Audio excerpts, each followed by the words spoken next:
Hello, boys!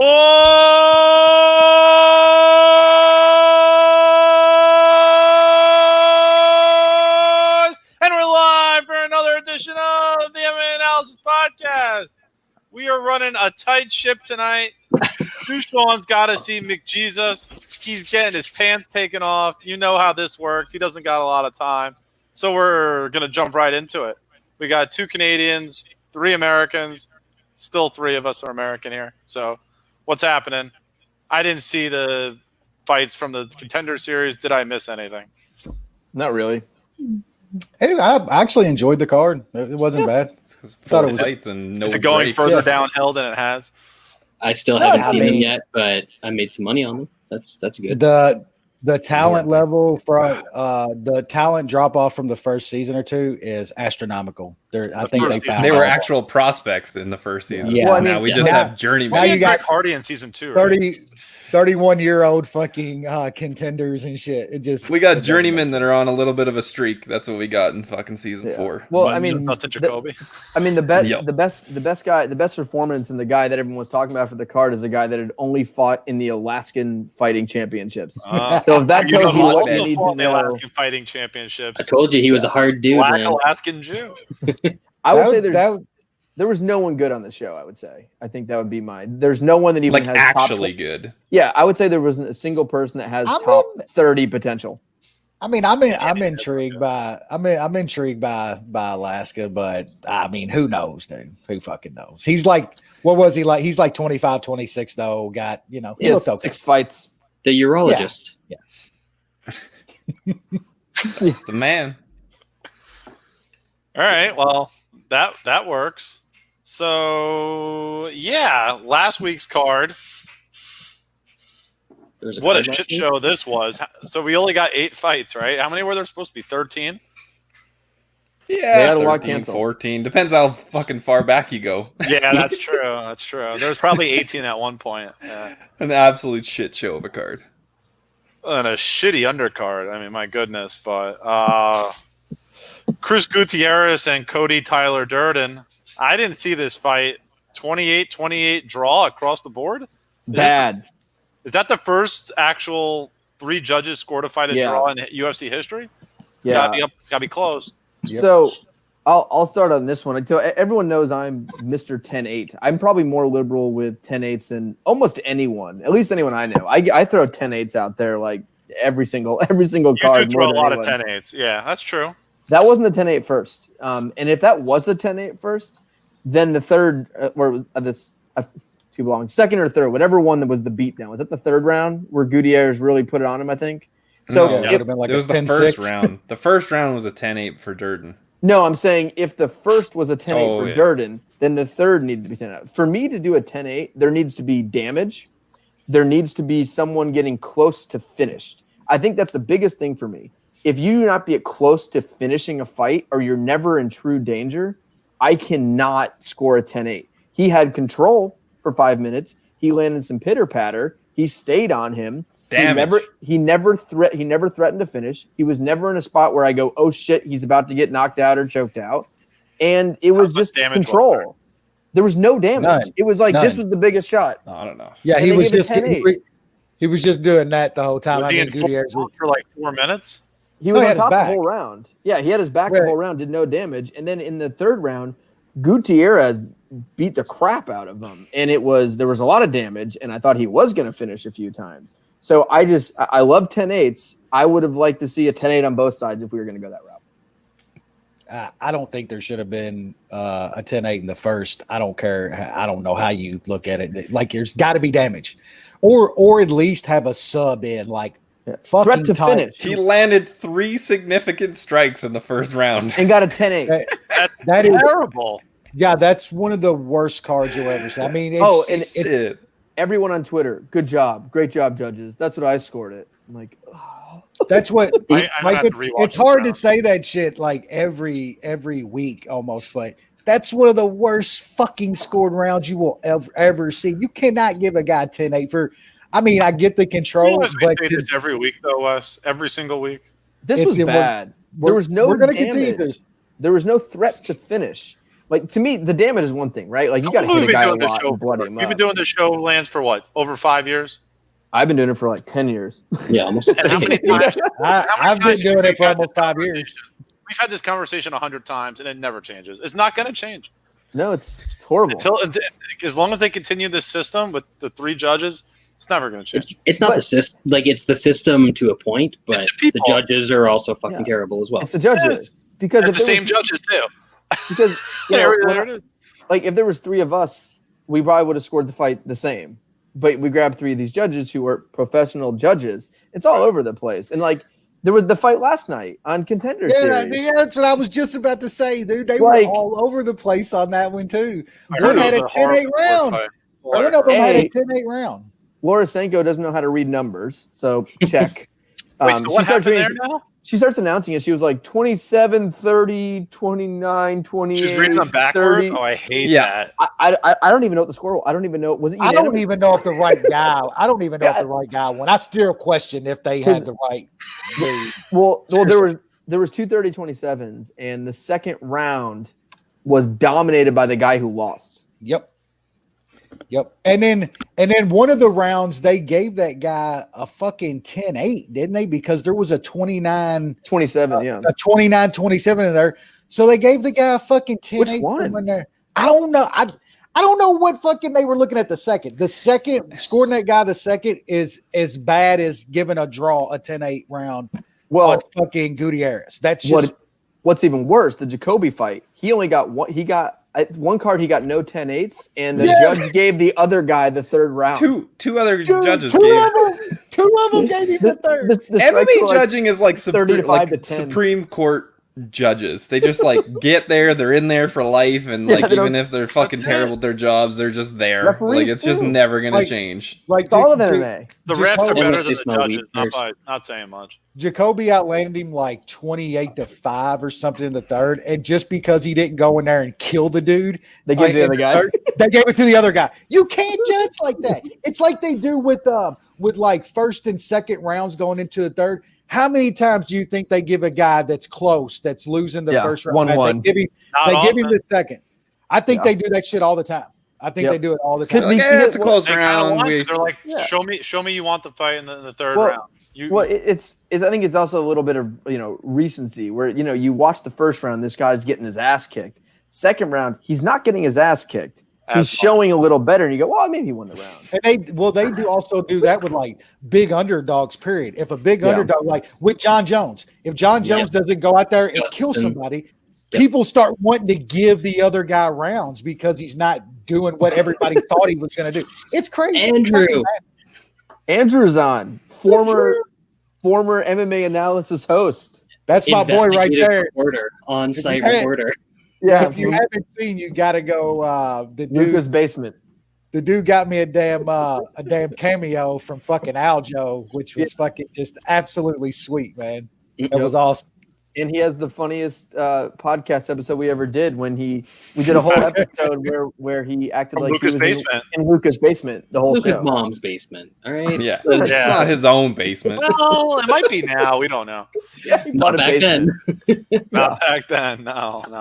Those are different times. Back then he was on some papers, and I think he had to be in mom's basement. This is before the rise. Yeah. Oh. Is there a court ordered mom's basement troll like kind of thing?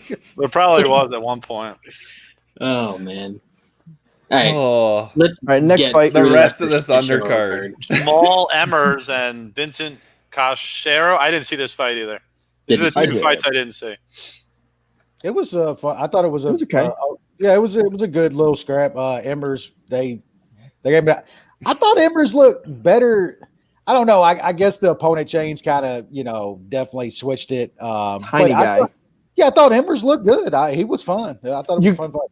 I think the one thing with something like in this fight, like you got to put him away. Like when you're facing a guy, he's coming on short notice. He's down a weight class. You're absolutely throttling him. You're crushing. You got to put those guys away. Yeah. Like that's how you move. That's how you move up. That's how you stand out. And like I know this guy was tough, but there was a few times where all he had to do was land like an extra shot, one more combination, he puts him out of there. it's frustrating when you see some of this stuff where it's like you got to put these guys away.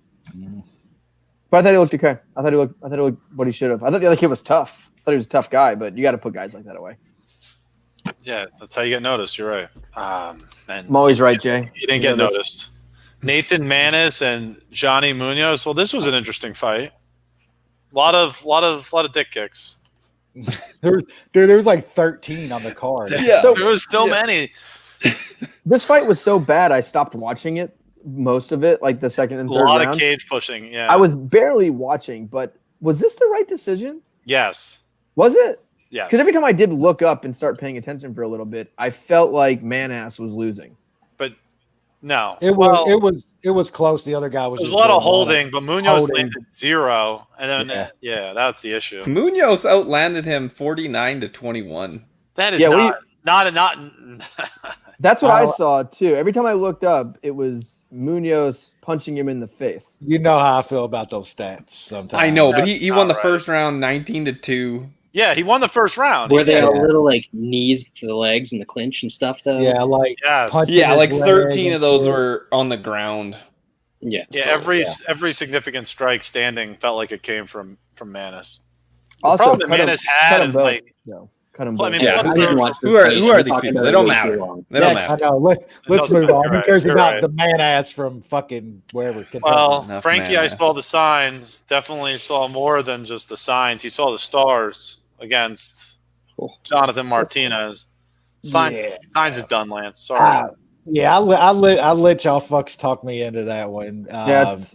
You know, that's why it didn't happen. I don't think Martinez is fucking good. I still don't think that dude's good. He looks like a sack of shit. The dude couldn't make weight. He looks like a sack of fucking shit. I don't think he's great, but yeah, I knew he was toast.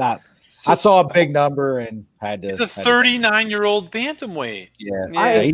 Martinez is garbage though. He is. He looked okay. He looked better than I thought. Hopefully, it gets us a better number next time fading him. I really hate when guys miss weight substantially and look fat. Yep. It's the looking fat part. Like if you miss weight, like yeah, sure, maybe I can get over it. Like shit happens. I hate when you miss weight and you look like you're a fat piece of shit. You know he could have all in the gut though. Like, he looked fat. He looked like a fat piece of. If I ever missed weight when I was wrestling or in my life and I looked like that, like I'm off the team, not just missing the match. Like, I'm never allowed in the room. It's like, did you just go home and eat 19 burgers? Like what happened? Like I can't. Fuck that. And I mentioned this on Twitter. We need to fix the weight cutting stuff. I feel like how many missed since the lockdown fights and all this. I feel like we get like 2 or 3 missed weights every single card. We can blame it. We can do whatever, but fuck that. Like, what are your thoughts about deducting a point ahead of time? Well, that's what I said. I said two options. It's a 2-point deduction to start the fight. And a 1 point doesn't do it. You can win all 3 rounds. You win. You got to fucking finish the fight. That's basically what it does. Do you knock the pay and the points? Yes. Or you just absolutely. Yes. Wow. It's both. And my other option was you don't fight.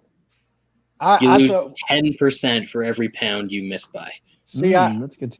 I think they should be allowed to fight if the other guy accepts. I don't even necessarily agree taking their money. They're gonna if they still want to fight and put on a show, the other guy wants to fight, pay him. Well, but take 2 points away. You got to finish that fight if you want to win. And that's a win. You're already getting paid basically 50% to show and 50% to win. So you're getting a win bonus. That's fair. I like taking the money in the states where it goes to your opponent because I feel so like much better. And it goes back to the UFC. Athletic commissions get money from missing weight. What the fuck? Stuck to his contract gets paid. Yeah, I like that though. Yeah, as long as it goes to the other guy. I mean, even like I said, I'm cool with not taking their money because you're based on win bonuses most of the time anyway. So you lose 2 points, you got to absolutely finish the fight. You don't finish, you're only going to get your show purse anyway. But I'm cool with taking some money and giving it to the opponent. But we got to take points. Like we got to start making it to I'm okay with 1 point, but it has to be more than 1 point. It's got to be because you can still win. You can still go in there and win 2 rounds of 3 and get a draw. You know, it's going to be 2 points. Yeah, it's got to be something that. You either need a 10-8 or a finish. Yeah, him showing up that big and fat against fucking old Frankie Sanchez, that absolutely fucking helped him in that fight.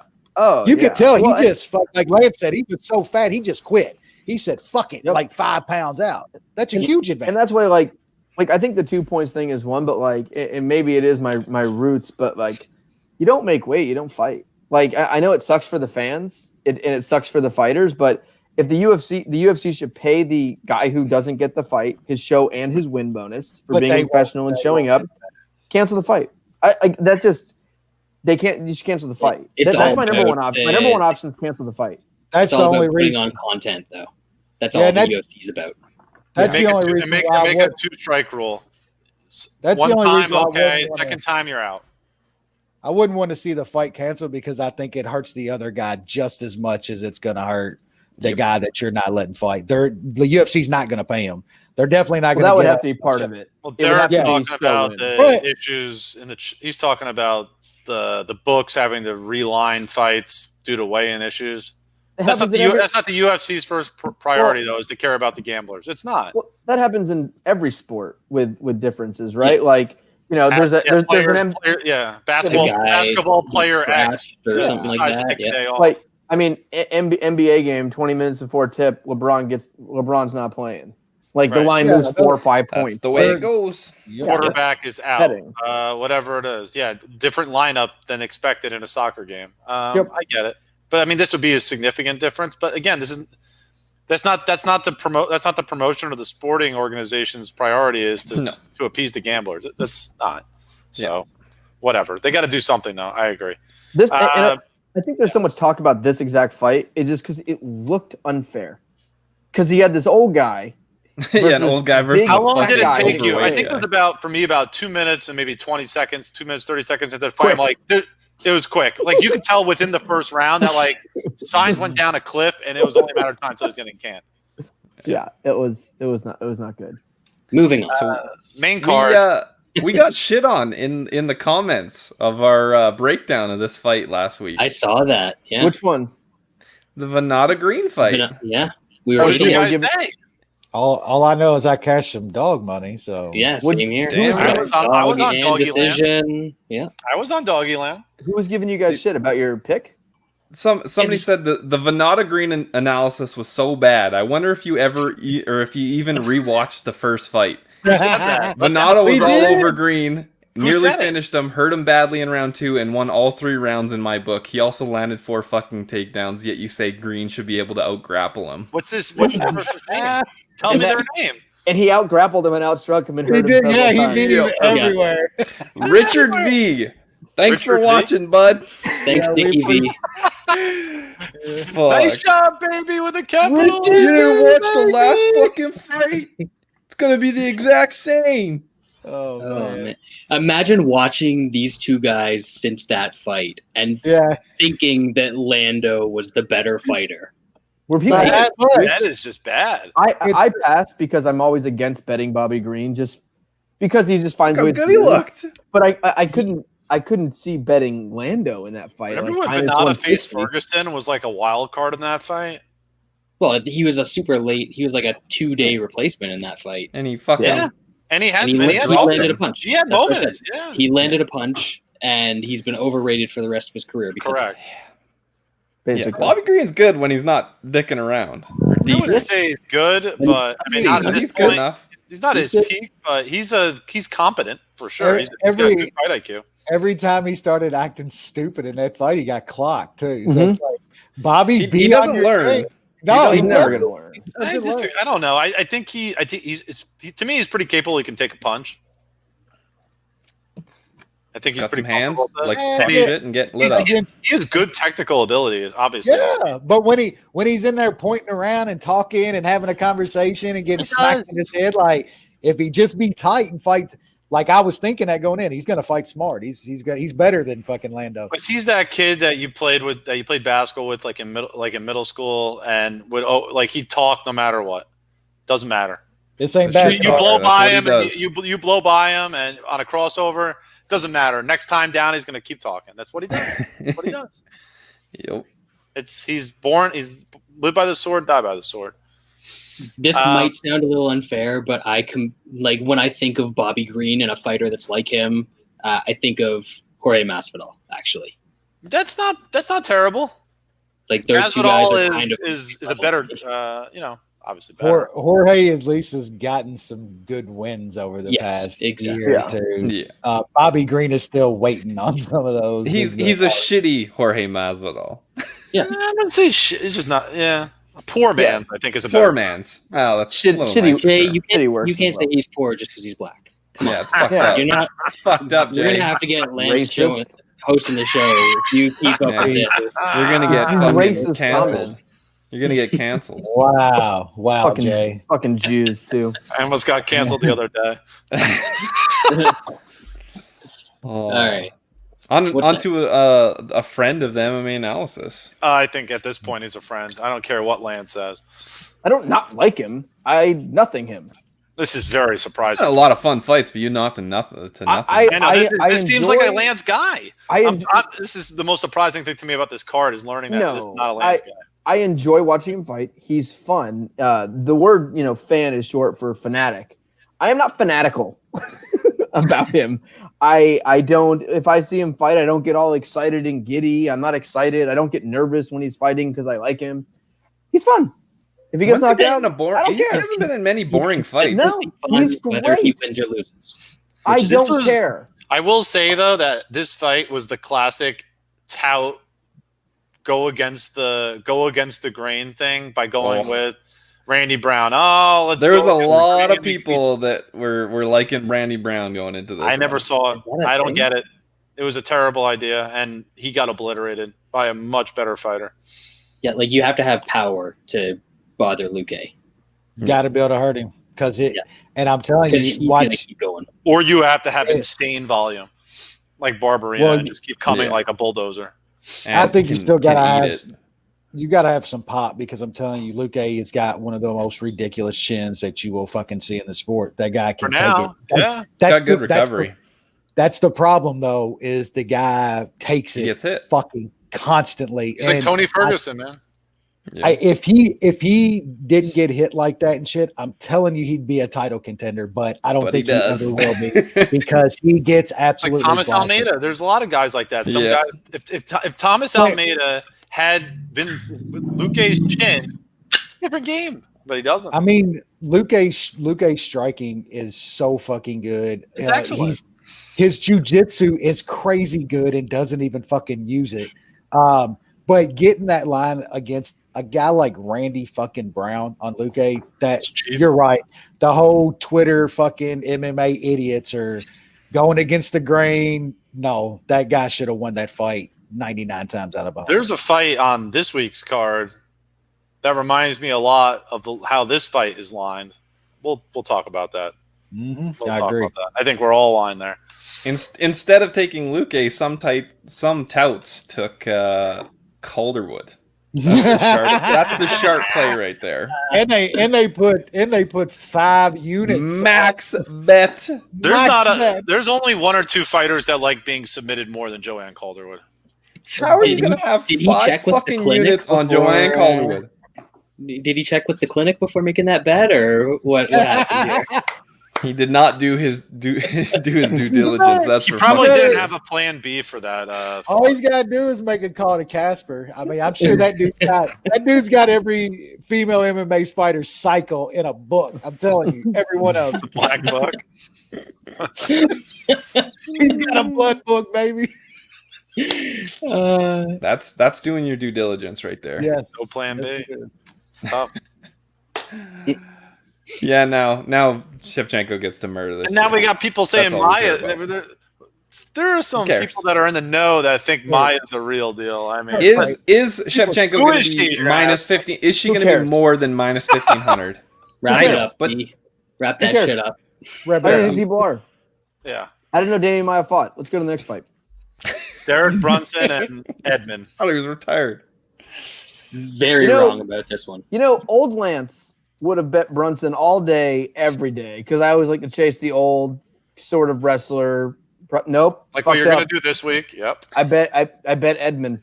I did it, and it's my fault. This is all my fault. I went against what I normally do. I'll tell you one thing here. Edmund's strategy early of going to the body is not going to work against a guy who's like, all all MMA first team body. A guy with no chin, hit him in the fucking. You're hitting the body. Why are you going to the body against a guy? He hit him in the chin a few times, real good as well. And Brunson, that's what he should have been focusing on. Screw the body action against Derek Brunson. Well, makes no sense. I think what he realized very, very, very quickly, because he I want to say cracked him. He looked good in the. He hit him hard a few times. He hit him, I think once he felt just the power, not punching power of Brunson, just he was like, holy shit, I'm in here with a man. Like I've been fighting these borderline UFC guys, great. The second Brunson just like there was a couple areas where it was like against the fence or something where Brunson grabbed him, you could just see him kind of wilt a little bit of just how he was going down. Like Brunson's a lot of things. Brunson's also a grown ass fucking man, and he is he's an old man, guy. 36, and he looked phenomenal. I mean, he looked good, and I think we overlooked Brunson usually only loses to very, very elite fighters, and Edmund's just not there yet. Yeah, we thought he was going to get memed. I mean, it's happened so much. Yeah. It's happened so much. You got to be real good to meme him, though. Well, you got to have some man body power. I don't think Edmund's there. He's still 22 years old. I don't think he hits with the power you need to hurt Brunson. And I was completely wrong too, man. Like Brunson fought one of the smarter fights he's fought in a while too. Like usually Brunson's in there throwing rush in. Yeah, he fucking fought smart against a kid that I think he thought hit hard, and he protected his fucking chin. But man, Edmund gassing like that's a problem. He fell off a cliff, man. That's a problem. Because a 22-year-old falling off like a cliff like that. I don't care even if he's like grappling and fucking and clinching and shit. You can't gas like that. That was fucking bad. I think part of it's an adrenaline dump. Main event, young kid, a lot of pressure. Everyone, you're a minus 400 or minus 350 versus a guy who's been top 10 for a long time. And I think just Brunson brought it to him. And I think he's probably thinking a guy like that, how it's been in his career. Watch all the hype videos and all that. He thought he was going to come in and clean Brunson out. He thought he was going to get rid of him quick. And when you go into a fight saying I'm going to get rid of you quick, that's how you train. You train to get rid of someone quick. You train like that. Well, you start to you start to get nervous. A 22-year-old kid at a shitty gym during a pandemic, never lost. It kind of makes sense that he would have had shitty time training. I think we fucked up in this breakdown, and I never analyze losses. I lose a lot. This shit happens. Brunson has not lost since he actually started training at a gym. Because Brunson forever was training in some nowheresville, North Carolina, real training partners. And now he's fighting at a gym with a real coach and real training partners. And he hasn't lost since he's done that. Sticking to a game plan, not winging wild. Stay tuned for another guy training out of North Carolina. I'll say, keep up with this stuff. I'll say one last in Carolina now. Is he? Yeah. Why is he there? Weidman? He's training with fucking Karate Boy. Yeah. That's South Carolina. I think he goes back and forth. Yeah. That I would have understood. I didn't get. What is he doing then? People quick to just wash away Edmund though, and I knew he was a fucking fraud. And it's that the kid is 22 years old, man. Can we chill out a little bit? That's true, but remember, he'll never be anything until he leaves you know who. Oh yeah, he's probably never going to do that. If he ever wants to be a top 5, legitimate top 10 guy, he's got to go. He absolutely. Who's the worst influence, Edmund or Ronda? Edmund. No, Edmund. Come on, dude. Ronda's been there, dude. I don't care what anybody thinks of Ronda Rousey. She worked her ass off and became a fucking world champion. She was an Olympian and a world champion. You don't just walk into that. You don't just back into that. That is hard work and dedication. I don't like Ronda, but you don't just back into that kind of shit. And being around that, that's good for a fucking a 16-year-old when he started there. Edmund is horrible. That guy's terrible. I think that guy's almost got like a cult type shit with him. He's on the John Kavanaugh level of debauchery. He's worse than him. It's worse because, like, at least Kavanaugh can get some decent bodies to come train with his guys. Like, who is at fucking Edmonds gym? Who's there? And he seems to have a decent mindset when actually talking about fights and cornering fights. Edmonds the worst coach I've seen in MMA. I think Ronda's an awful influence. I mean, when she's a bully. So now that she's not involved anymore, it's a bad influence. See, I think the influence is actually the opposite. I think it gives him too much confidence with how she talks about him and how much she looks up to him. Like, he listens to the interviews and stuff like that. And Ronda telling Dana, like, this guy is the future and he's the golden boy and he's gonna be a champion and all this. Like, that stuff can get to your head in a negative way where you think you're gonna come in and just one punch knock out a guy like Derek Brunson. You get manhandled. Steve is saying that Weidman's starting to make Stipe sound like Hugh Grant. I don't even know what that's supposed to mean, but all right. We'll discuss that later on. Oh. Yeah. Edmonds terrible. That's it. All right. Go Portland, Jay. Plus 150 up to nothing. Yeah, it was bound to happen. Real team. Plus 150 on that today. Nobody cares about soccer. It's fucking hockey playoffs. I care. What happens when your team loses? The PLL, Sean. Come on. Oh, yeah, that too. Did I read correctly that the rating for hockey yesterday, 17 people watched the game? Give or take. 17 it was people. up. It's up. You guys don't even know. No, Yeah, it's exactly. And it's up. It's almost like double the audience that they had regularly. So it's they're comparing regular season and playoff games now. What are we doing here? Hey, lacrosse on NBC beat UFC on Saturday. So what are we doing here? One's on NBC Sports Network or NBC Big Network? Big NBC. Oh, well, that's why they got to build. They had lacrosse on NBC. We'll let Brad Actually, have it. was that one on? That might have been on Probably NBC was. Sports. It probably was. Sounds not right. No one watches that channel. Except on Saturday mornings. But that's a different story. All right. That means. We're at another Apex. It means, English soccer. All right. Apex. UFC ESPN plus 32. Oh, man. Irwin Rivera versus Ali Qaisi? Did I get that right? I don't know. The hairless one. None of us know. The hairless one? There's no way. No hair. He's got alopecia, man. This dude looks like he just popped out of his mouth. He's got alopecia. He doesn't have any hair on his body. He doesn't have to worry about shaving. Just like a 30-year-old man, baby. Oh, he looks like powder. Which one? Irwin Rivera does? No, the other guy. Qaisi. Yeah, I don't know who these people are. I saw the names on this one, and I was like, not going to look at this one. Nope. Hard to pass. Wow. Before. Yes, Irwin Rivera's been in the UFC. Yeah, lost to Giga. And that was a close fight. That's not good, though. Like Giga. No, that's We'll talk about Giga being a good kickboxer, but he's not good at MMA. Yeah. Nope. Anyway. Is that the breakdown? No, that's the breakdown for that one. Rivera.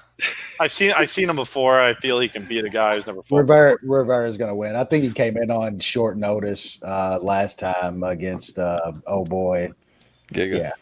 Yeah. This is not a good look. This fella from Jordan's not a good looking man, is he? He's got alopecia, you buck. Powder. I'm telling you, that motherfucker was just born. He's like a 30-year-old baby. He's like Benjamin Button. Benjamin Button, yeah.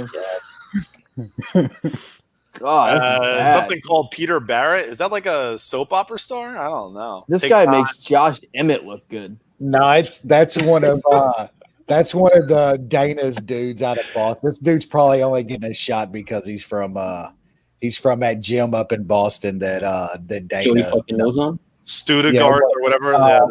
Who's the boxing guy that was up there in Boston? Peter. What the fuck was his name that trained the boxing? Mark Delagrata. Yeah, but there's another guy's boxing coach. Pete fucking. Yeah. God damn it! There's another guy that's the boxing trainer at Delagrati's gym though. But I don't know. It's an Irish place. We'll just say it's Murphy.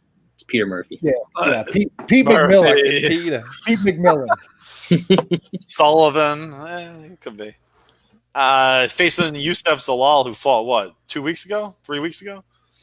About a month ago. Recent? It was a month ago. Who? It was very July. Yeah, July. I don't know who that is. Is he new? He's fought twice in the UFC.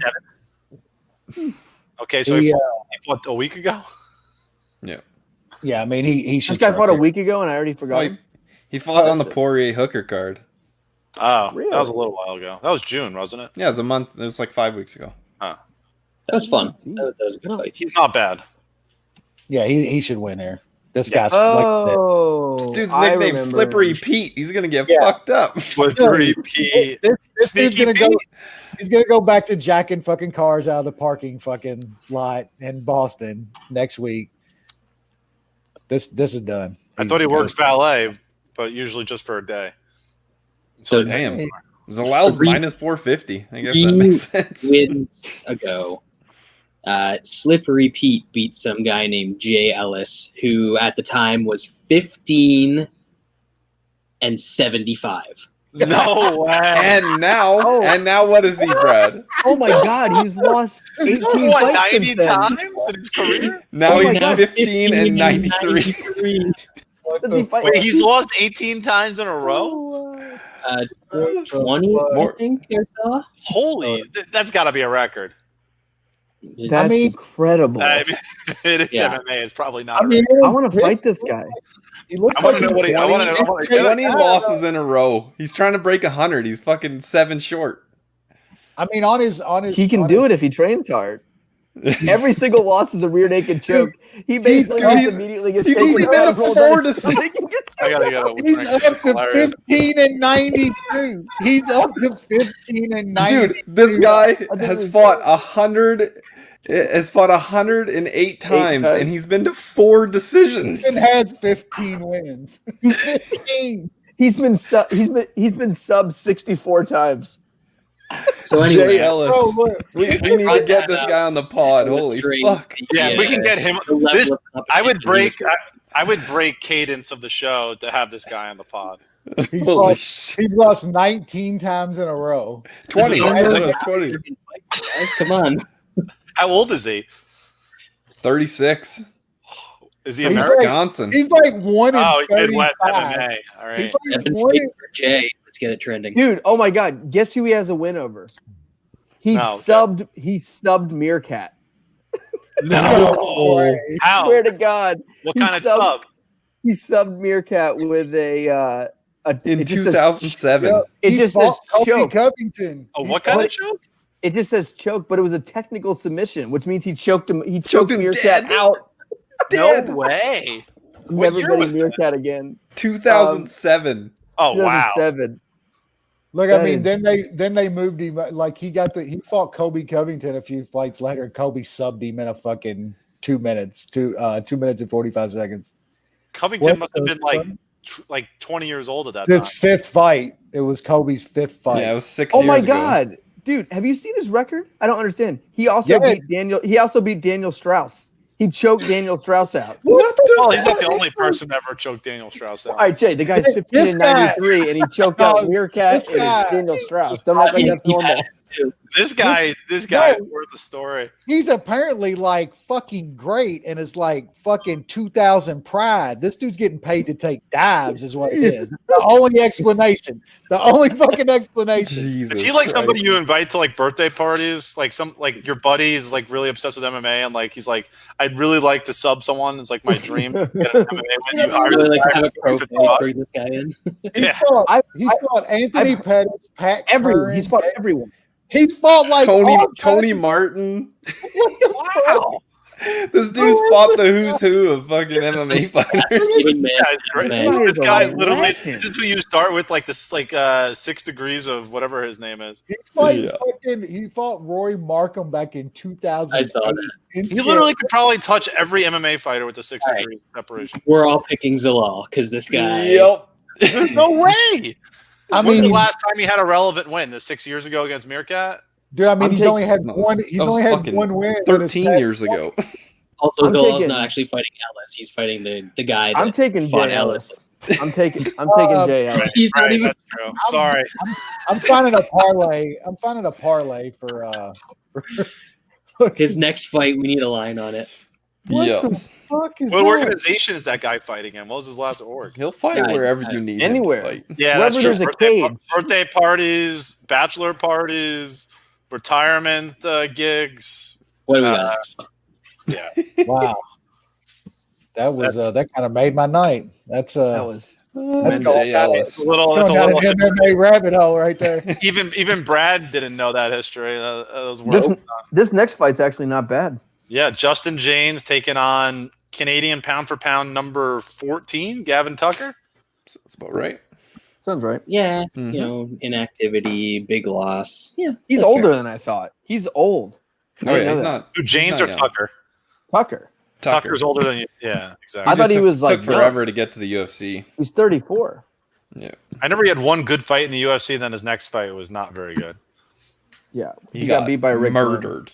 murdered. I saw it live. He got He murdered. picked apart Sam Sicilian. That's the one. That's the one where he probably lost He took 2 years off after that fight. Yeah. What happened to Rick Glenn? He sucks. Where's he been? I don't think he's fought since then, has he? Wow. No, he's lost a bunch. He fought a bunch. He lost to fucking jury jiu-jitsu. Dubronx ain't seen jury jiu-jitsu. Chokes him out. He lost to Kevin Aguilar in November. That win is like, oh man, that's like Vic level. That victory over Jury, it's on that tier. When Dubronx choked him dead. Yeah, that was amazing. That was so good. He ain't seen my jiu-jitsu, jury jiu-jitsu. Dubronx is like, I think it was a standing guillotine. Yeah. Made him squirm. All right. So let's try to actually do should we actually try a real breakdown? Real fights. Who wants to talk about Justin Jaynes first? Wes. New Sean. You fucked it up already. First breakdown. I'm really surprised by this line movement. Tucker opened as like a minus 215 favorite. Now he's like minus 135. I mean, this guy was minus 300, or Camacho was minus 300 against what's his face? Jaynes. Yeah, but that was like a week. That was like a week's notice, wasn't it? Week's notice, but I don't know. This line's kind of close. I haven't bet Tucker, but if I was to bet it, I would bet him. I'll pick him in Toastmaster. Brad? I'm on the same page. I actually tailed our boy Dan and the good Dan. And made some money on Jaynes last time, but yeah, bro hugs. Yeah, that one. He's going to come out and he's going to throw a bunch of shit, and he either wins in the first minute or two or he loses. And I think this is a guy that he's not getting out of there, so he loses the fight. So Tucker, this close to even money is maybe even a bet. Wes, before we get to your pick, you're being asked by Matt Blackwell, since you're the Southern gentleman here, and of course you would know, what is the play on the Masvidal cornhole match?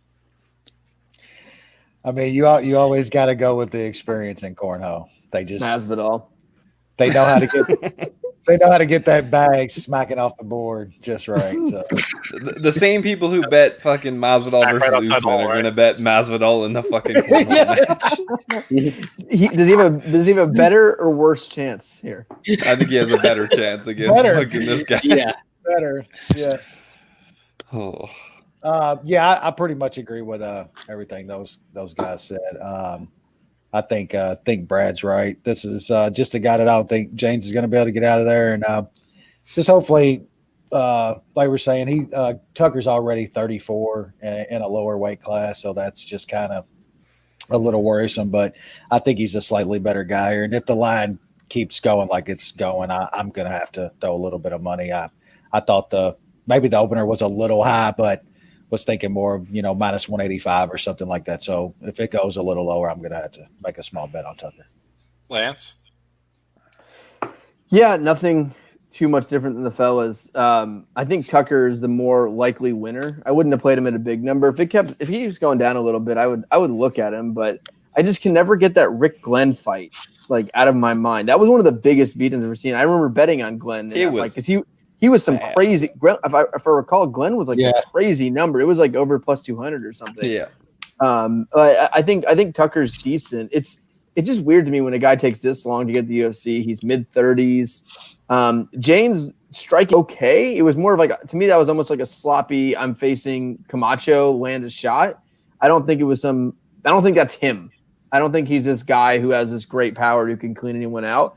He got hit hard by Camacho before that knockout and just kind of caught him clean because I think Tucker's the more likely winner, but it's hard to bet on a guy like that. He got beat up by Rick Glenn, like bad. I rate both these guys at D+. The thing with Tucker is, like, I think he's got pretty good technical hands, but is he going to throw in this fight? I don't know. If he doesn't throw, I think he's going to struggle to win. He is 34. I mean, I think his best attribute is probably his movement. Like when he actually is on, he's able to dip in and out. He feints pretty well. But again, is he going to do that?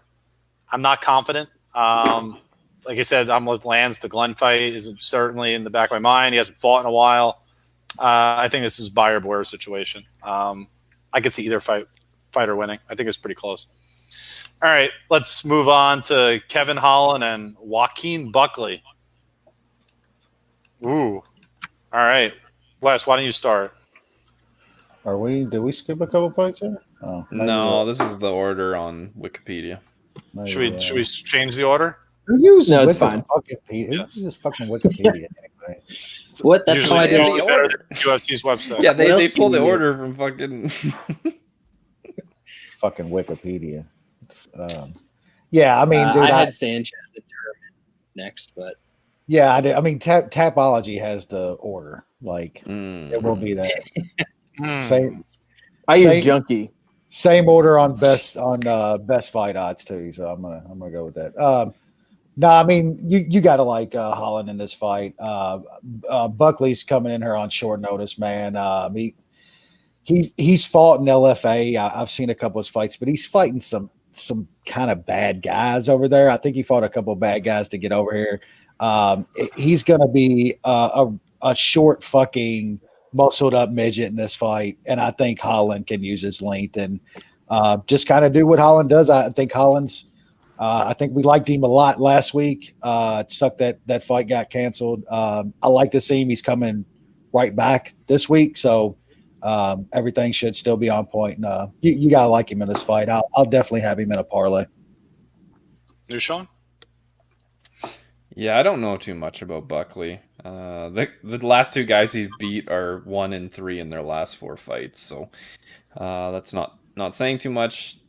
Holland does do some stupid shit from time to time, but I felt like he fought a little bit smarter his last time out against Perez, so I think he gets it done. He's a big favorite.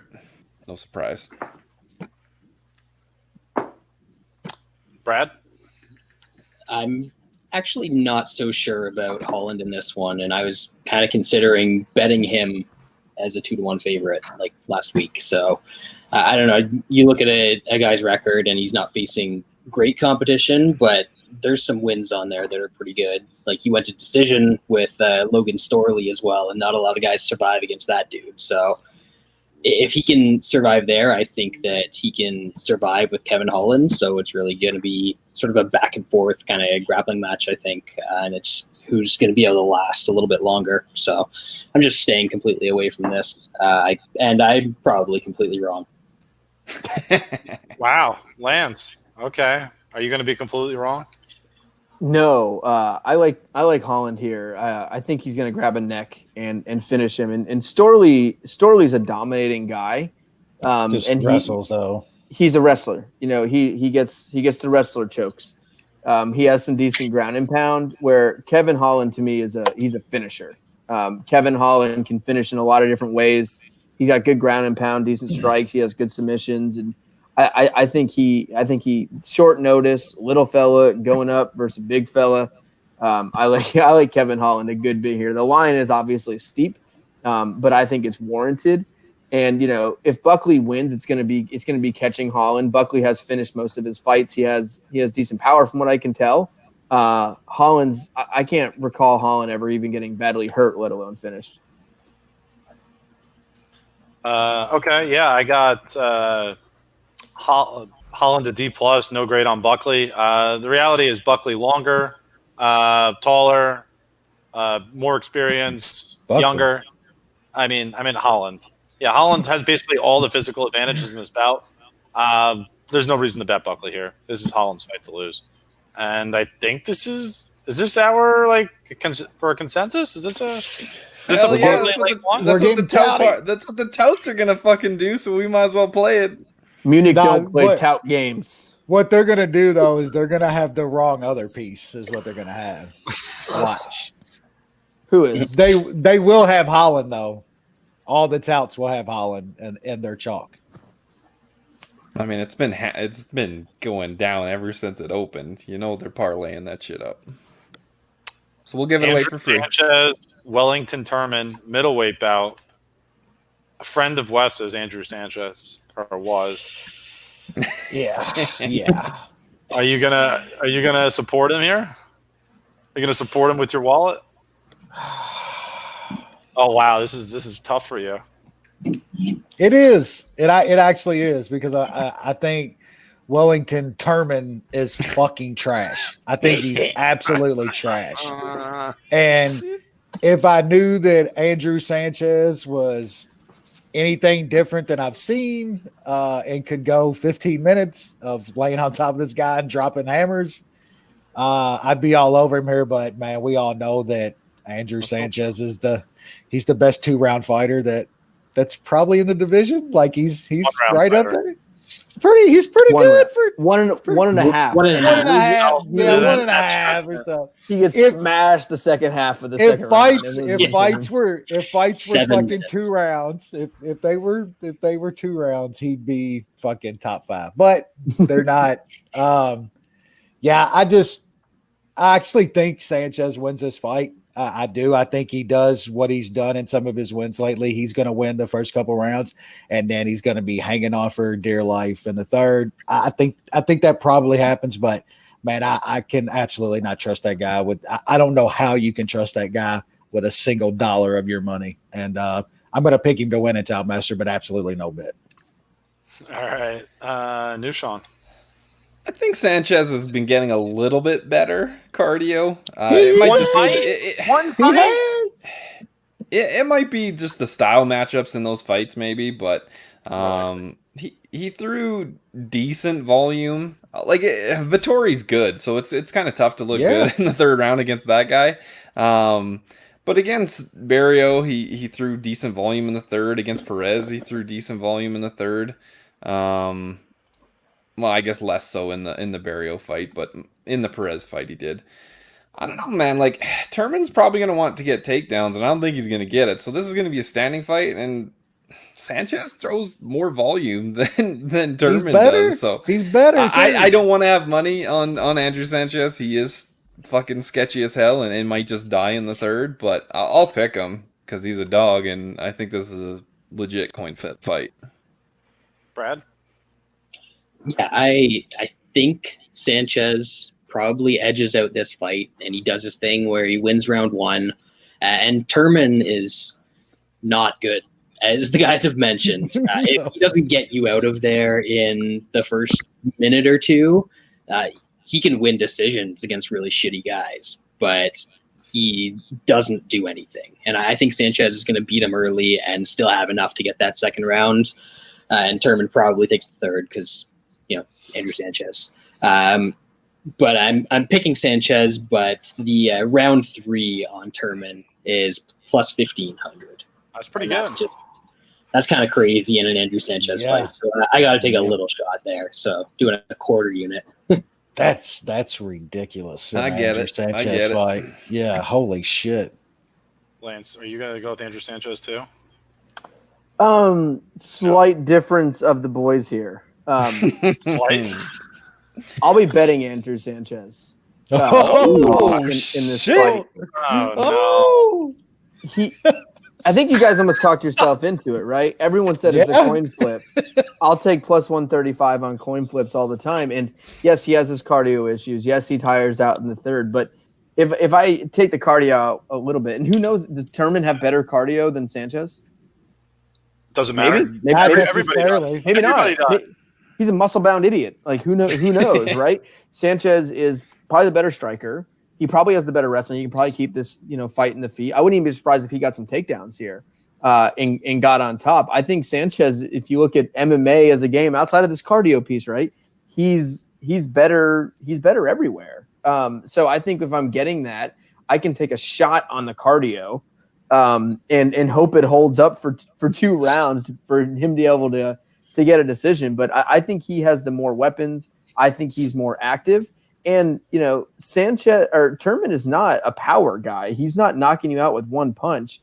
And Sanchez has never been submitted, and that's usually how Turman gets guys out of there if he does. And I like Sanchez here. I think plus 135 is a good price to get on the better fighter and hope he lasts 2 rounds and not get finished. That's all I need. I'm in. You in? Yeah, let's go. I didn't need sticking with my round 3. Sticking with the round 3. Brad, actually, what I'm in is I'm betting Sanchez now. I'm gonna take a poke on that round 3 and fucking fit both. Yeah. Nope. Brad, this could have been the Donnie Donowitz play. You really messed this one up. No, I think we do what Wes does and take both of them together, and that just shows solidarity and unity. And then we get Turman knocking him out in the second round with like a flying knee. it's like 30 seconds second round. Like Sanchez can barely even come out of his corner. It might happen. Yeah, I got both guys at D+. I'm so anti Andrew Sanchez because I have zero trust and zero faith. I'll dissent here on principle. Just go with Turman because there's a very decent likelihood that Sanchez can't go 15 minutes. Sanchez round 1 KO now. He's dead. Turman's I'd dead. love to see it. Turman's a dead man. Let him actually go bring some new meat to that division. But he might as well be Uriah Hall at this point. He might as well be facing YOLO at this point. Like Uriah Hall is putting YOLO out, by the way. Another more spinning shit, right? Same exact thing. Spinning heel kick, Uriah Hall round 1. That's a sneak peek. It's not impossible. It's not. Oh, it's fucking impossible. Come on. Why? He's done it before. You're gonna against YOLO. Lightning doesn't strike twice. You could hit YOLO with Thor's hammer. YOLO has some Calcutta rat shit on Amazon, and then if it happens, I'm just gonna run away and leave the podcast forever. When we're measuring it's a pro move. YOLO, you might get that shit on Alibaba. He couldn't stuff the tip. He couldn't stuff his tip into fucking Musasi's cup. Put it like that. That's the difference we're talking about here. Yeah, you could hit him with literally like a sledgehammer, and YOLO wouldn't even notice. No, look at this shit Costa hit him with. Like you think? No, there is no no man on this planet takes what Costa put on him. No man. Yeah, Costa's gonna take Adesanya out too. Anyway, let's move on. All right, the lesser Gastelum, Nasrat Haqparast, taking on Alexander Muñoz. Does anyone know anything about this Muñoz fella? I would think that Muñoz was a decent wrestler. Lance would know more about that. But all I know is he went to a decision. He went to a decision with a one-armed man. So that's all I needed. That's all I need to know. Look, and then in all seriousness, Haqparast's been good, man. That guy's been he was looking good against ran into Dober, man. He ran into the bulldozer. He got caught by Dober. Dober's been on a fucking run, man. Give it to him. This man went to a decision. Front of the show. He went to a decision with a fucking one-armed man. That's all you need to know. Haqparast is going to win this fight. New Sean? Yeah, I laid it just for 1 unit, minus 225 on Haqparast. This dude is fucking good. He just ran into a buzzsaw that was Dober. I think he likely finishes Muñoz. I know he hasn't lost, but this dude has 6 fights.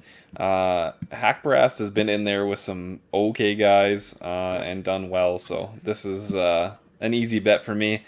Only obviously it's a bit sketchy coming off a KO, but I mean that's the only time he's lost by KO in his career, so I think he still should be all good. Brad, in 2020, I think it's like a thing to do is fading alpha male. What do you think? I have no idea. I don't pay attention to where guys train really, so I'm not the guy to ask for that one. But I think Haqparast rules here. This guy has a win over Qaisi, and the guy who just beat Qaisi like 2 weeks ago, people are freaking out about. So he ran into Drew Dober and lost that fight, but otherwise he's looked pretty damn good. And I think he's going to smoke this dude. Lance? Yeah, I think Wes broke it down. He did not fit the man with one arm. Single arm. That's all you need. It's simple. It's simple. He is a good wrestler. I just don't see him, I can't see him just getting this fight down over and over again. I think it's going to be on the feet. And I think this line's lower than it should be because people are underestimating Drew Dober. Dober's legit, man. Like that dude, that's a Lance guy. Yeah, we know that. BSJ. That's a Lance guy right there. I like Dober a lot. I think Nasrat, keeps this fight standing for the most part. I think he gets taken down maybe once or twice. And I did look it up because I had forgot. Muñoz wrestled at Oklahoma State. So Division I, solid. Nothing special there, I don't think. But that's a good wrestler wrestling at Oklahoma State. So I think he might get a couple takedowns, but I think Nasrat's going to keep this fight in the feet. I think he's going to batter him. I think the striking is on a different level here. Like he could knock out a guy with one arm. That's enough. That's enough right there. Nick Newell, nice fella, but he's got one arm. So yeah, I have Nasrat here. I'm going to be parlaying him with someone else in the card who takes place later, way later, the latest. The last fight of the card. There's nothing to say. He's not facing a top 5 guy.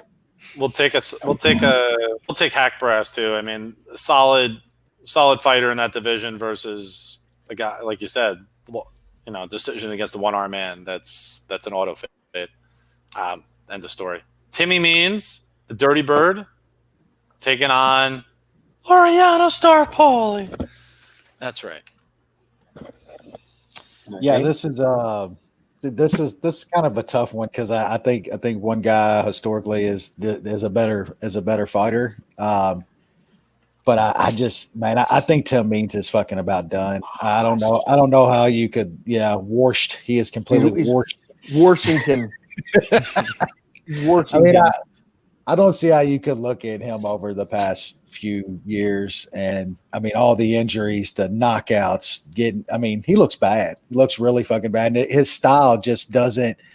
The way he fights, you can't be fucking on a downward decline with the way Tim Means fights because he puts it out there. He goes for broke. He's going to take punches. And look, I like I said, I do think he's historically the better fighter than this guy, but man, I don't know if I could fade him in this spot, but it's real close, man. The pick's definitely going to be Staropoli, but I don't know if I could lay juice on him like he's at right now. If that line comes down a tiny bit more, I probably have to throw a tiny bet on him, but I just don't see how you can make Tim Means in this point against a guy it's probably going to be a kickboxing match. Timmy Means is just about done. Okay. New Sean. Pretty sure I've bet Tim Means his last 4 fights. He's went 2-2. That means you went 2-2. He lost as a decent favorite against Nico Price. I thought he looked good in that fight, but he just got caught, and that kind of just seems to be what he is at this time in his career. I don't think Staropoli's that good. He hasn't finished anybody in the UFC. Hector Aldana, who he fought and couldn't finish, has been finished the 2 other times that he fought in the UFC. So I don't know if this is the guy to be able to clip Tim Means. I think Tim Means is the better fighter, the more skilled fighter, but that chin is pretty gone. I threw a sprinkle on Means inside the distance at plus 310. I think if he wins, that's the way he's got to win because that's who Tim Means is at this point in his career. So sprinkle on that. I'll pick him, but yeah, this is a tough fight to bet if you want to take a side. Brad, you like somebody in the chat? Yeah, then the chat. I think that's actually a pretty good poke myself. Yeah, somebody's probably getting finished in this. Stop stealing my thunder, SC for all. Sports Center for all. I think same sort of thing. Tim Means is still a guy who's going to come after you, and it used to be that he was tough enough that he could take it, and he'd either stop you or you'd beat him by decision. And now I think he either finishes you or you finish him. I just don't think he's got the durability anymore. So I do kind of like that idea of fight doesn't go to decision. Lance? Yeah, I didn't see that line. I must have missed it. Fight doesn't go is minus 135 now, which I don't think is bad. Under 2.5 is even money. I think Staropoli is pretty good. I don't think he's some kind of world beater, but I don't think he's a gimme fight or anything like that. His only loss in the UFC is to Salikov, who obviously not terrible. He has some sneaky power. He throws some straight punches, and I think Means just can't eat a shot, man. And he's not seeing stuff coming either. And I think that was the biggest thing in the Rodriguez fight to me. It wasn't that he couldn't take a shot; it was that he didn't see anything coming. It was like his reaction time was slow, and like Rodriguez hit him with everything. Like that wasn't just like a straight chin issue for me. That was like he doesn't know what's going on in there, and his reaction time is slowed down, and he takes a shot, and he might not get finished right away, but his reaction time goes down, and he just keeps getting clocked and clocked and clocked. That's what happened with Rodriguez's fight. He's 36 now, isn't he? He's old. He's old. And I think the reverse of that is if Means wins this fight, he's finishing him. So I do like, I haven't bet yet, but I think it's either the under or doesn't go depending on what I feel like. But yeah, I think this is going to be finished one way or the other. It wouldn't surprise me if Means gets him out of there. It wouldn't surprise me if he drops him, gets on top, lands those, Tim Means elbows. So I'm going to be playing one way or the other this fight to not see the cards. I got Means a C-, Staropoli a D+. I mean, I still see the skill set with Means. I mean, it's there. I mean, he's not the same guy as he was that really did beat Neil Magny. I think most of us were at that fight actually in Cincinnati. But he still has the skill set to be successful. He can submit guys. He can strike with guys. But he is kind of a live by the sword, die by the sword guy. So I like that under 2.5 at even money. I think that's probably the way to go here. A little safer. I mean, the Means inside the distance prop that Nushan mentioned is also pretty intriguing. What was that, 310? Yeah, those are both interesting plays. I'm actually going to pick Means though, just on principle. I don't think as much of Staropoli as other folks do. I mean, he has fought 3 times in the UFC. Aldana and Thiago, the ghost of Thiago Alves, that doesn't tell me anything. So I'll pick Means, and I like those two finished props. All right, main card. We got Beneil Dariush facing Scott Hot Sauce Holtzman. Decent lightweight fight. Wes, what do you got? Yeah, this should be a fun fight. This is just one that feels like to me I'm either going to be really, really right, or I'm just going to be completely wrong. I don't get the line here. I think Dariush wins this fight just about any way he wants, man. Like, I think we know what Holtzman is. He's going to try to come forward and kind of grind on him. I think Dariush is good enough to keep this on the feet. I think he's the better striker at this point. Like, Dariush's striking has become really, really good. The dude's got actually has some power in his fucking that last knockout, dude. Yeah, I mean, he's legit. That was like that old Mike Tyson punch out where the dude's mouth guard comes out and like bubbles. Yeah, dude. He's legit now, man. And then we know if this gets into scrambles on the mat, like it's fucking toast for Holtzman, man. Holtzman's usually got a. I don't want to say he's got a bad gas tank, but he fades in later rounds because of how he fights. That's just his style. I think he knows that, but I just think that pace and kind of that forward pressure, Holtzman kind of plays into Dariush's game, in my opinion.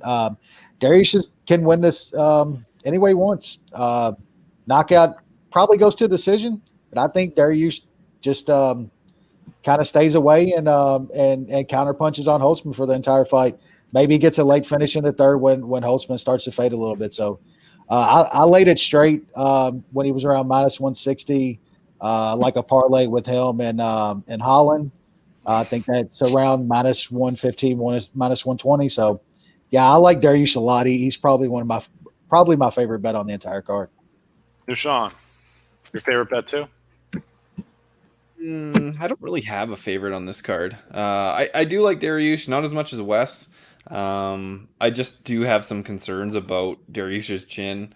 I know Holtzman isn't some crazy knockout artist, but he does throw. It does seem like he throws some heat, but it just doesn't land very much. I think Dariush, since that Hernandez loss, he's been fighting a lot smarter. He did get clipped in the close fight, and shit had to get crazy. But the other fights since that Hernandez fight, he took guys down and went to his bread and butter. I wouldn't be surprised to see him shoot takedowns and get them. Lentz was able to take down Holtzman. He's got decent takedown defense, and Dariush is an okay wrestler, so I don't know if he'll be able to get them very easily. But on the feet, I think Dariush is good enough as long as he doesn't get clipped. I took him at minus 151 for a unit. All right, Brad. Yeah, Scott Holtzman just hasn't fought and beat good fighters. Like, he fought Drew Dober back in 2016 and lost to him, and that was a much lesser version of Drew Dober. Yeah, much less. Yeah. And same thing, Josh Emmett, 2016, lost to him, and then he fought a bunch of bums, lost to Nick Lentz last year, and he was the one guy. He's tough enough and he's skilled enough that he can survive the one round you need to survive against 2020 Jim Miller, and he did that. But he's not better than Dariush, and this was like minus 155 last week. Like, that's insane. Cheap. That's cheap. Yeah, I see like minus 175 out there still, and I'd still lay that. Lance? Are Yeah, you laying the wood here? Yeah, I like Dariush a good bit here. Holtzman's 5 years older than Dariush. It's that pro hockey career, man. How crazy is that? I saw Holtzman. I saw Holtzman when we went to the fights last time in Nashville, dude. He's a little guy. He looks jacked on He's TV. Short, he's just big. He's a little big tiny guy. And I'm short. He's a little tiny guy.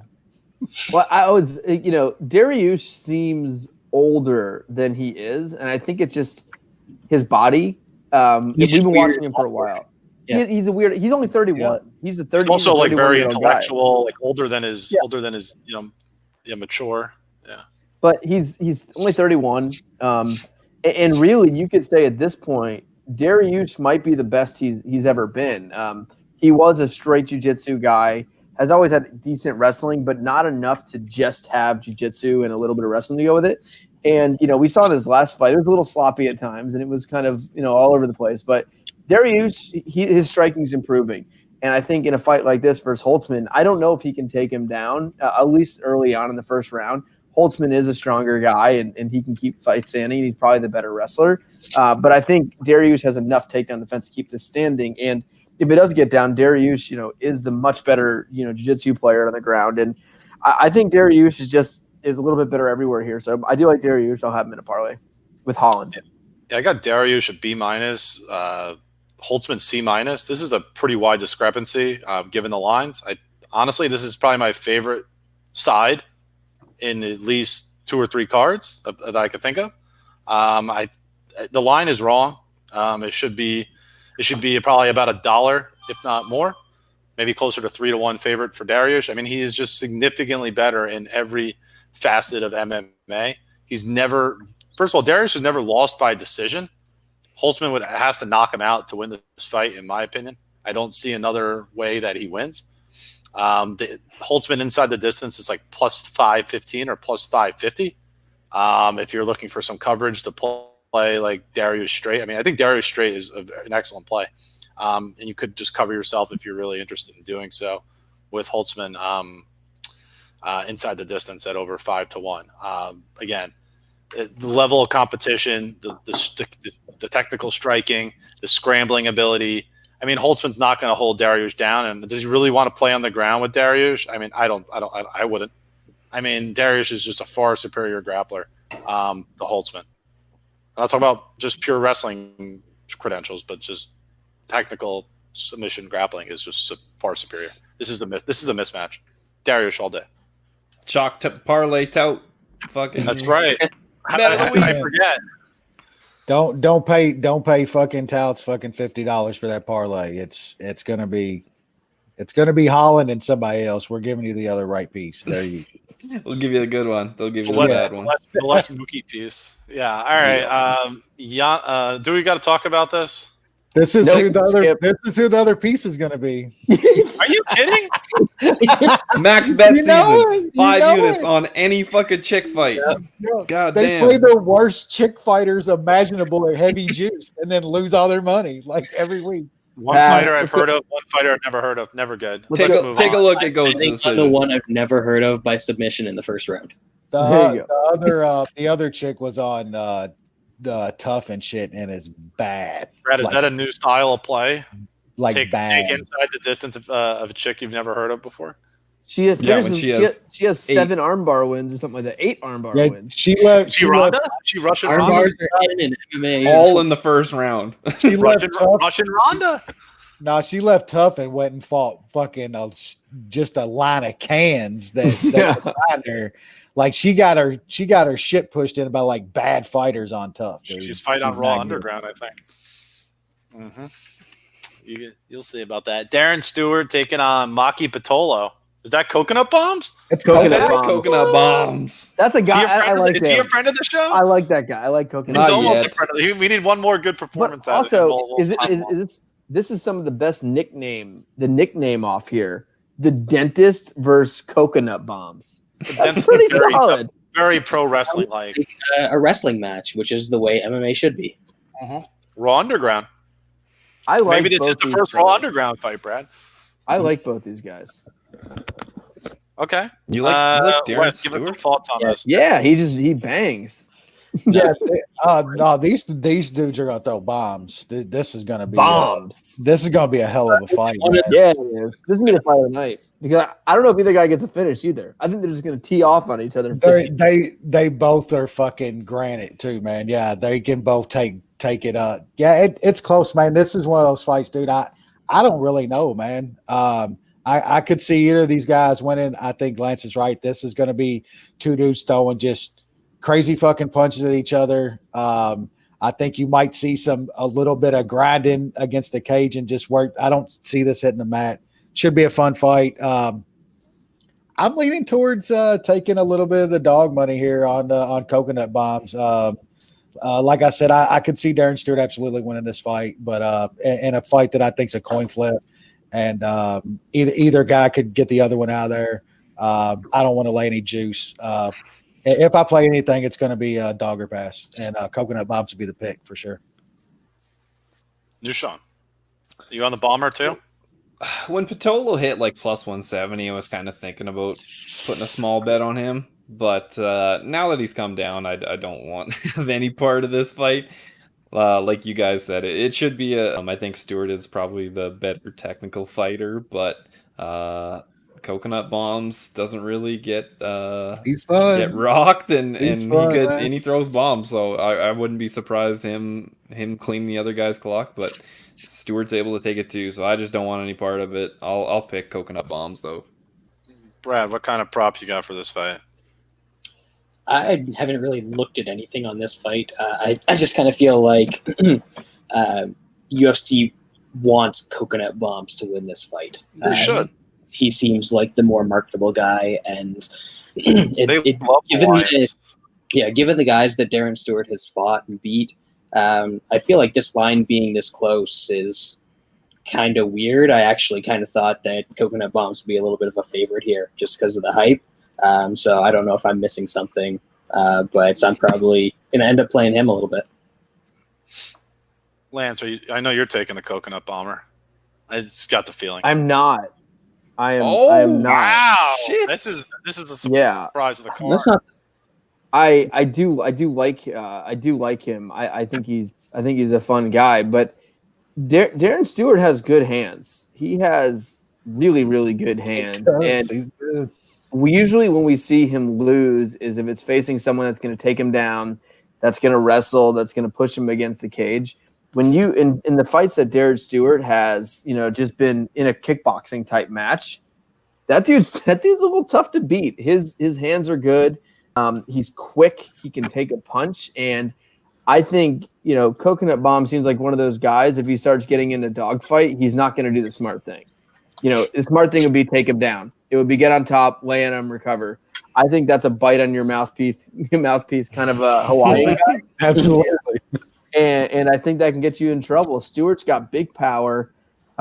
He's just a great striker. And I don't think, Coconut Bombs has the technical striking to be able to be in there with Dariush Stewart in a 15-minute striking match. So I'm taking Darren Stewart. I don't think there's a finish in this fight. I think it's fun.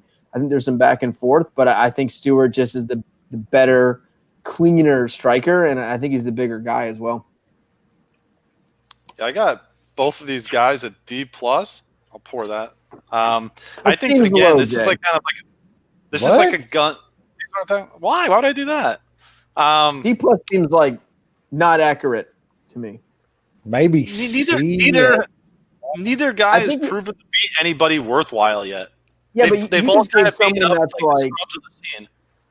You just gave someone that was like really, really, really, really, really terrible a D+. I don't remember who it was, but it was definitely someone worse than the fellow mentioned in this fight. I'll tell you that these guys are competent. This fight is like the These guys are perfect tout decent master. average fighters. This is the perfect tout master play the dog type of situation.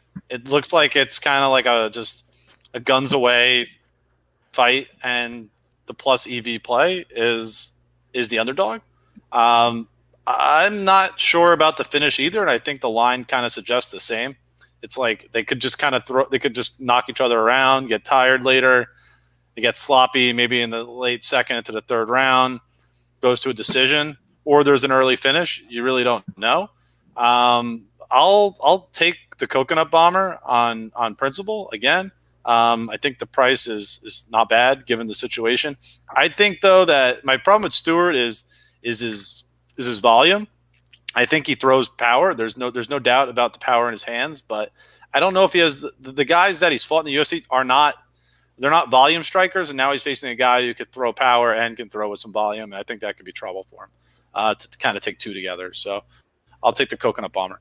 Let's move up. Co-main event. Chris Weidman taking on Omarion, and Chris Weidman's even money to our Omarion. Okay. No, he's not. Or he's even an underdog now. No, he's a favorite now. No, he's a favorite now. Okay. Well, Jay, there's no internet in New York. The COVID took it. It took a lot of things.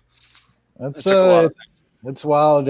It's wild seeing Weidman one more time, I guess. But look,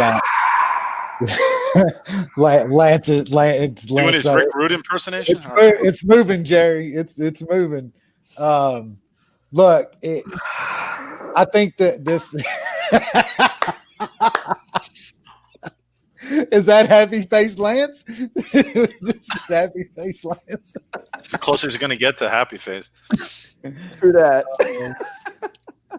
Let's not bring Baroni into this conversation. He's not worthy. Yeah, I think this fight, I don't think you need to break it down as much as just kind of look at who Chris Weidman is fighting in this fight.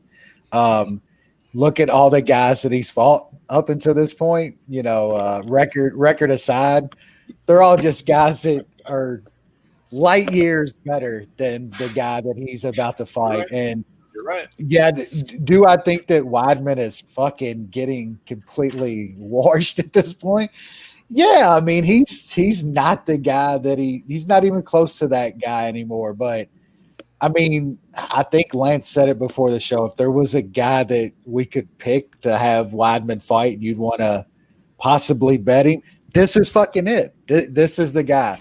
If Weidman can't beat this dude, then I'm going to lose money and he should probably go away forever. I'm betting Weidman here. I have to.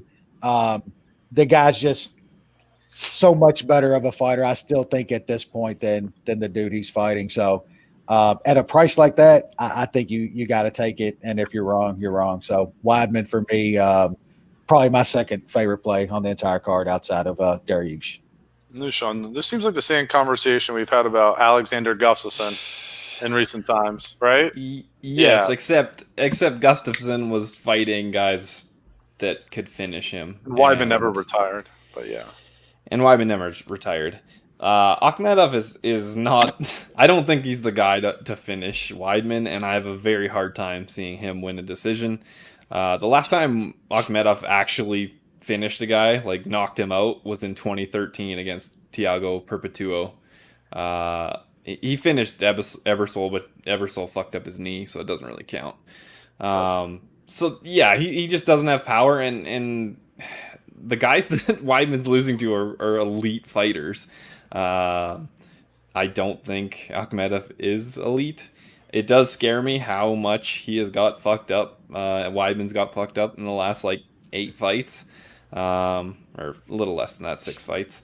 So I'm not going big. I was able to get a very, very shitty line at a sketchy ass Russian book, plus 146 on Weidman. You and those Russian books. You got to take advantage. It's based in Russia. They shade to the Russian fighters because you know how the fucking Russians bet. So I'll take advantage. I would still play Weidman at probably minus 130, minus 120. I'll just keep it small, 1 unit at that price, and I took him by sub for a quarter unit at plus 600. I think he can wrestle and actually take down Akhmedov and might be able to finish him on the ground. Brad, do you have access to the same Russian book? Are you betting rubles on it? I do not. The youngster has me on this. He knows how to use the internet. I'm just an old man. If you can read Russian, God bless him.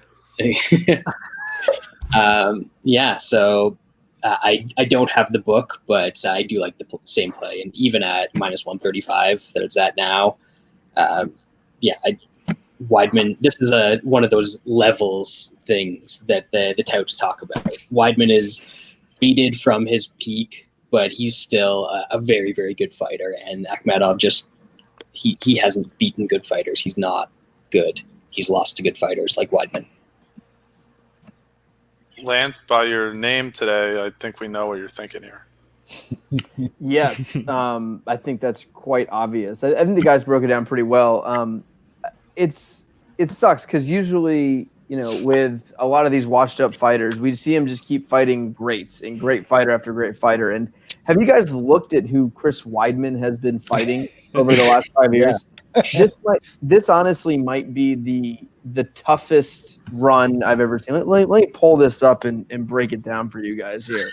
So when guys get older, they get a little break. Not Chris Weidman. Here's his last fights. So Dominic Reyes, Jacare, Kelvin Gastelum, Gegard Mousasi, Yolo, Luke Rockhold, Vitor Belfort, Machida, Anderson Silva. Those are Chris Weidman's fights. And he hasn't looked horrible outside of the Reyes fight in any of those. Like the Jacare fight, he won a couple rounds off Jacare. He subbed Kelvin Gastelum. Like he won a couple rounds off Romero. Like he doesn't seem like the guy who's washed. He doesn't seem like a guy whose chin is starting to fail him. And I think taking almost a year off is good for him after this. I think, going up didn't really, make sense in fighting Dominic Reyes. The looks like the second best guy in the division at this point. Wasn't smart, but this is the perfect for Weidman. He's facing a guy who wants to wrestle with him. I can't think of a better way for Chris Weidman to get a win than facing a guy with zero power who thinks Russia knows how to wrestle. This is the perfect fight. This is also the Munich play of the week. So me and Brad, alignment, obviously. I think I texted him 3 days ago, and I just wrote Weidman ? So we're on the same page here. I think this is a perfect matchup. And I honestly wish they would do more stuff like this for these veterans, these former champions as they get older. I'm not saying Weidman's 100% he's going to win, but at least they give him a shot here to see if he can still fight the not top tier talent out there. So Weidman, Munich play of the week. I have Weidman a C+ and Akhmedov a C.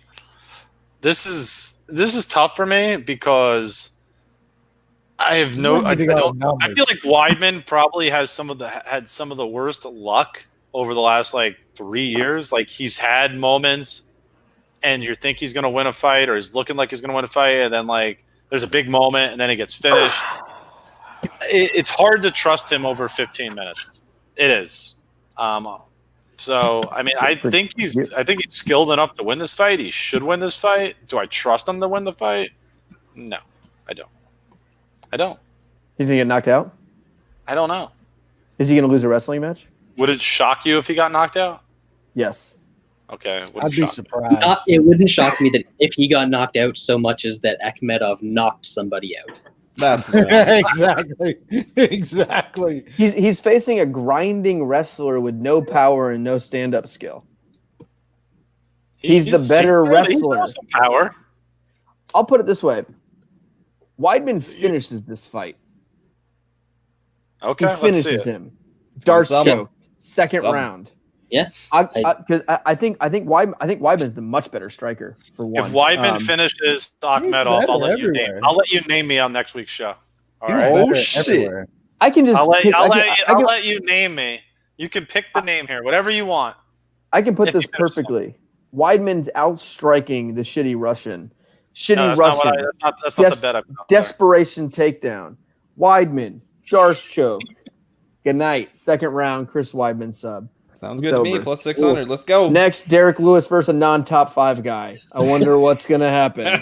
Wes, are you ready for one of the bookiest fights? Here we go, Wes. What do you got? Wes, don't do it to ready? yourself, man. You've lost so much money against Derek Lewis. Right, are you ready? You've lost so much money. Let's go, baby. Let's go. This what we was all waiting for? Derek Lewis is going to win this fight. You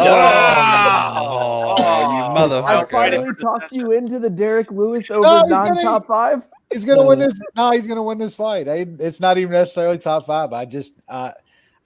Alexi's not going to get a choke on Derek Lewis. I think Derek Lewis is going to be a whole lot more aggressive than he usually is. He's starting to become more aggressive. The dude's actually doing some cardio work and shit. Now I've seen his videos. He's actually getting in. He's getting into shape. He's finally getting into shape. I think he's taking it serious. Guy hits with huge power. I mean, I just always thought he's a fat fucking slob, and he always has been. Like he's been that fat. Foreman, for Christ's sake. He literally would. He'd lay on his back and shit, man. He'd be like a turtle. He was fucking way out of shape and shit. I don't think he is at this point. And I mean, he's fighting a 40-something-year-old dude at this point. I mean, I like Alex. He's been fun, man. He's gotten some chokes and shit. It's been fun. Guys, look what's happened to him the past couple of times he's fought guys that went at him and just threw some power on him. He's gotten fucking knocked the fuck out, man. I think Derek Lewis is going to do that here. I'm playing Derek Lewis inside the distance. I mean, could Derek Lewis not knock out? How old is Oleinik now? 42, 43? Wes, my boy. It's 43. Who would have thought? Sean, can Derek Lewis knock out a 43-year-old human? Yes, especially in the small cage. Really? I do have some hesitations. So I was looking to bet Derek Lewis. I decided not to. He hasn't finished a guy in the first round since Gabriel Gonzaga in 2016. He's more of a guy that he just withstands a barrage and wears on a guy and catches people. The thing that worries me is Oleinik, every single fight in the UFC that he has gotten a person down, he's subbed them. Except Oleinik, which was his third fight. But every other guy, he didn't take down Verdum. And Black Beast got taken down 3 times by Latifi. He got taken down 3 times by Ivanov. It's scary, man. He does not have good takedown defense. And Oleinik can sub him. So I'm staying away. I think he's going to win. I understand. He's not top 10 or top 5. I don't even think it's a small cage. He should knock him out, but I'm not paying that price. You guys can do it. I don't think Lewis is like gonna, if he fights that fight like he's always fought, he's probably gonna fucking lose. I just don't think that's gonna happen this time. I think he's gonna be aggressive. It's just scary. The guy got taken down by a blown up 205. I mean, Oleinik's probably, if Oleinik takes him down, he's gonna get subbed. That's what Oleinik does. I've been betting the same thing for like 5 years. I've been betting Derek Lewis to be on his fucking back, getting bombs dropped on him every fucking time. It's not gonna happen. not going to happen. He's not. I'm not touching it, but I could definitely see it happen. I could see it. I don't. Guys, this one Derek is so Lewis easy. has been subbed once in 30 Brad's betting the sub. This is so easy. You guys are all right. Alexei Oleinik is going to get him to the ground. Derek Lewis actually has pretty good sub defense because he just lays there and does nothing. He gets tired of when it. he's rested enough, then he just pushes off and stands up. That's literally what happened. He has no neck. He has no neck. You can't sub him. 43-year-old man on top of him. Oleinik is going to get takedowns here, but he's not going to be able to finish Lewis, and it's going to happen a couple times. I can get Oleinik by sub at plus 2,000. That's got to be a line error, but I'm going to take it. Okay, that's. Well, I mean, you have to play that. How much? I bet you I can bet it for like $2. What's it going to be? You play that. You play that. $6.55. I would take all. I'll take it. $6.55. Oleinik by sub, you have his plus 2,000. It's probably a line error. Good old Will Hill. It's gotta be because I'm seeing 255. I know it's plus 250 everywhere. I'm still gonna bet it because I'm limited at that site. So fuck him. Even so, it's not gonna happen. He's not gonna sub him, and then he's gonna stop getting takedowns, and he's just gonna push him up against the cage for a little while, and then eventually Lewis is gonna knock him out, but it's gonna go over 1.5 rounds. Oh, we got some true fatties. Oh shit, I'm in. You know I'm in. Yeah. Because Wes, it's going to be like he always says, he's going to be losing, and then he's going to win. And it ain't going to be in the first round, so you should be good, Brad. I'm absolutely in. I just saw the 1.5. I mean, we got a true fatties going on here. Yeah, I'm in. Lance, just. Did you see I changed my name? Yes. Did you see it? I changed my name. What about the paper? Same thing. We saw it. People that are listening on podcasts, it doesn't work so well you for should them. Explain it. Explain what? I have a sign that says, "Is he top 5?" Question mark. Alexei Oleinik is not top 5. That's correct. He's not? Oh my god! I just figured out who's going to win the fight. Just like that. So half-minute mark. Hey, Derek Lewis he's going to be able to body this dude. Like, what's he going to have, 40 pounds on him of pure muscle? Oleinik looked good, in good shape against Verdum. Yeah, another 40,000-year-old dinosaur. Congratulations. No, but his body did. He looks fucking pretty shredded. He didn't look fat. Hopefully he enjoyed his hands and he wants to bang with my dude. Derek Lewis has fought a lot of good guys in his career. He's fought a lot of wrestlers, a lot of grapplers. He's been taken down. He's been mounted. He's had his back taken. One man has submitted Derek Lewis in his entire career, and that's Daniel Cormier. That's it. That is the only man to submit Derek Lewis. So this whole false narrative, which happens in every Derek Lewis fight, is like, get him on the ground and he's dead. Yeah, but he hasn't fought a decent jiu-jitsu guy, to be fair. He's still going to do the same. None of them? I know. Like, who's wrestled him with decent jiu-jitsu? This is a 43-year-old man. I agree. He's probably going to win. I'm too scared to bet it, but I could be totally wrong. Sean, let me break this down for you. Is he top 5? He's not top 5, Lance. He's not? Oh, interesting. This is an old man. I think what happens is he's going to he's not going to be able to just shoot a takedown and get Derek Lewis. Derek Lewis is too big. I think he goes in, he tries to like clinch him, tries to get an inside trip, something like that. And Derek Lewis hits him with an uppercut so hard his head literally flies off his body. That's one option. 2, he goes for a takedown. Derek Lewis actually counters and ends up on top. Something that happens quite a lot in Derek Lewis's fights, where guys try to take him down, he ends up top. And his ground and pound can kill him. He's dead if he gets on top. He's got the best ground and pound in the sport. They're taking him out in a stretcher. Like he might literally have the most scary ground and pound in UFC history. Because he cuts to 265. I have to think about that. That's pretty good. He's not fat anymore. Like his last he looks good. He's in shape. He looks good. Minus 200 seems like stealing. It seems like one of the worst lines I've seen in a long, long time. Like Dariush minus 170 or whatever it is we talked about being bad. Minus 200 on Derek Lewis versus a non-top 5 43-year-old And teenager over here, Mr. Amish, is like, I don't know. And I'm all like, what is it, top 5? So, Derek Lewis is the play. I have him parlayed with, what did I say? Dariush? Maybe? Sure. Oh, yeah. Lesser Gastelum. Oh, Haqparast. TLG. Yes. Lewis C+, Oleinik C-. Again, 43-year-old guy. Can he really stay with 3 rounds with Lewis? I really don't know. I don't see it. Lewis does a pretty good job of defending takedowns, like the first couple of takedowns. Yes, after he goes down, he can be taken down, but if he stuffs the first 1 or 2, all he's got to land is like one big bomb, and he's going to have Oleinik hurt, and the fight completely changes. I think eventually Lewis just puts him away with a knockout. I would be surprised if he Is does. this 3 rounds? Is this just 5. a 3-round? Yeah, I thought God, this was. oh no, sloppy. 5, baby. It's not going 5. Nah.